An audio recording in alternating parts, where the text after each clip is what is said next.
Allow daw ba yung dumpster diving dito sa Norway?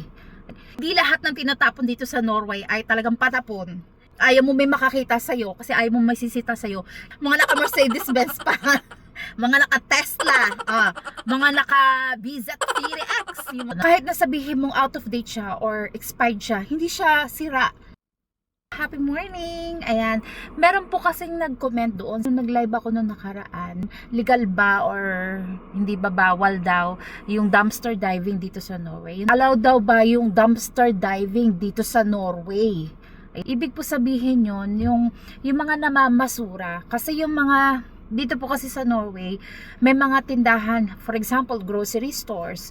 Tapos yung mga out of date na or yung mga expired na pagkain, tapos yung mga naka-sealed pa, tinatapon nila yun kapag closing shift na, yung mga nagko-closing shift na naka-duty, tinatapon po nila yon sa likod. Tinatapon nila yun sa gabi and then kinokolekta yon ng mga basurero, yung mga truck ng basurero the next morning. So, ganun yung sistema dito. Nagko-collect sila ng mga basura sa umaga.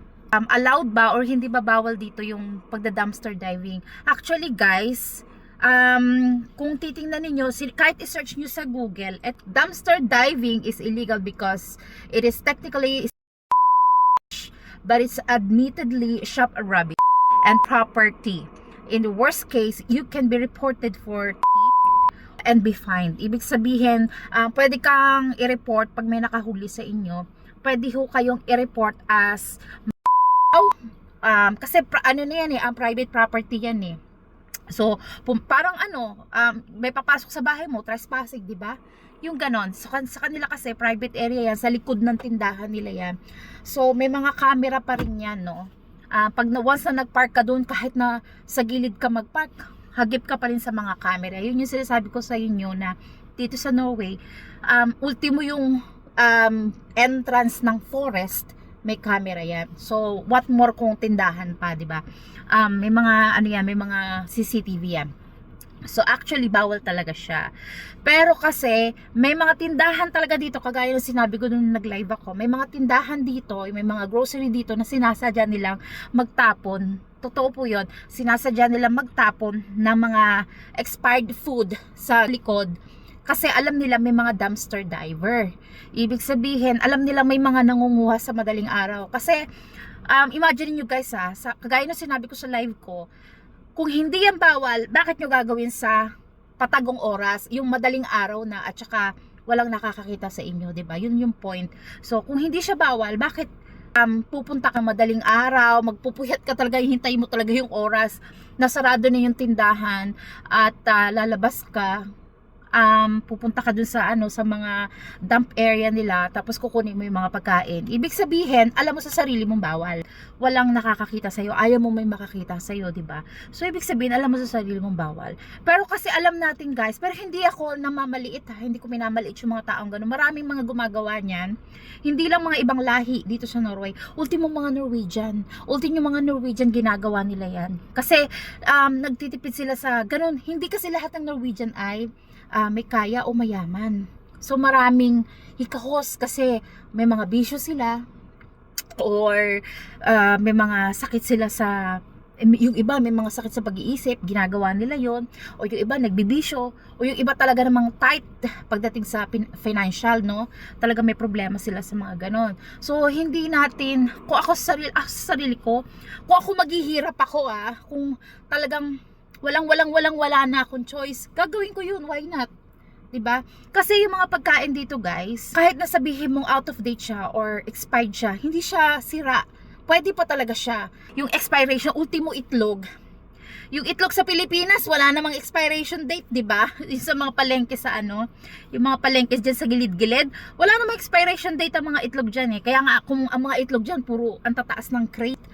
Kasi yan hindi talaga, walang expiration. Kumbaga walang date. Bumili ka ng asukal, wala namang date yung asukal dyan. Bumili ka ng harina na ditakal, wala namang expiration date yung mga titakal na harina sa mga bangketa na palengke.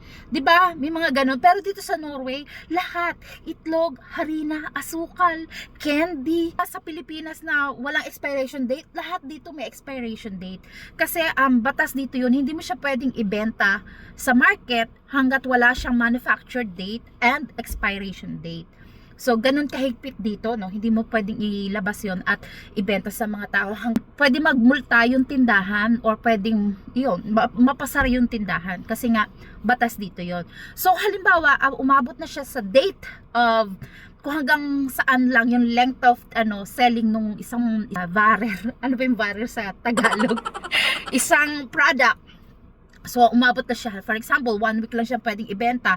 Yung mga ham, yung mga cheese, di ba? Kahit isang buwan, okay pa naman yun eh. So, dito, kapag na-expired na yung date, automatically, tinatanggal na nila yun sa mga display area. Hindi na nila pwedeng ibenta yun. So, tatapon na nila yun. Ganon dito kung minsan talagang mag-waste ng pagkain yung Europe. Hindi ko naman sa hindi naman sa pwede natin kainisan, pero kasi batas yun dito.